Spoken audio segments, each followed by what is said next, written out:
The running stride, hockey stride, or any other type of locomotor activity requires you to go from flexion to extension to apply force onto the ground for movement. Hey guys, thanks for showing up. This video is in response to a conversation I had with a guy the other day who was talking about the people that he trains with do the wall sit, and they can do it for 3 or 4 minutes, and it's very, very impressive. I had one caveat to that to say that there was no real practical application to doing a 4-minute isometric contraction on the wall.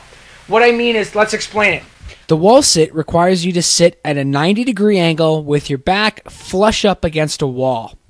Now, this does require some muscular endurance from your legs, but there really is no practical application for doing this in some sort of a sport, and it doesn't directly relate to the running stride or other locomotor activities.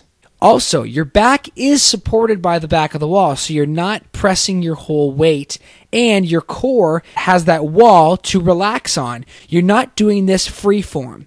Once you get past 1.5 minutes or 2 minutes, it's time to make this move more unstable or make it harder to do a direct application towards sport or towards general fitness. The next evolution of that move would be the freeform chair sit. In this position, you still weigh the same amount that you weigh normally. There is no resting on a wall, and your entire core and your legs have to stabilize your entire body weight. It may just look like a small thing, but raising your arms overhead make this move even more difficult, because now your core has to stabilize your arm weight above your head. This is a real difficult move. But everything's working freeform, and this starts burning. So once you work on the muscular endurance for that move, you can start getting into some moving exercises, which is why yoga is so important.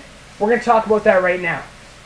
So we're going to take that chair pose position and we're going to expand upon it by doing some yoga asanas or yoga techniques.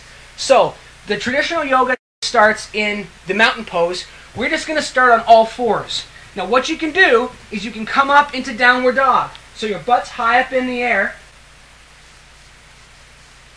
and you can swing one foot high.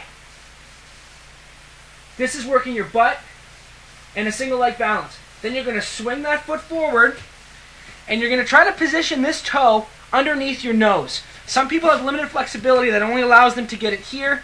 You're going to want to try a nice full range of motion, so this leg is at a 90-degree angle. And now you're going to come up into crescent pose. Now crescent pose is just like the chair squat position, but it's free form. We're standing up nice and tall. Our back leg is strong, driving into the ground. This front leg's at a 90-degree angle. You start getting weaker, you can come up out of it, but the real focus is to get 90 degrees. And we're here, and we're just hanging out.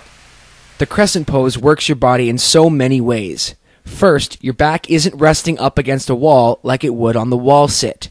Your body is freeform, and so you have to stabilize your entire load without any additional aids.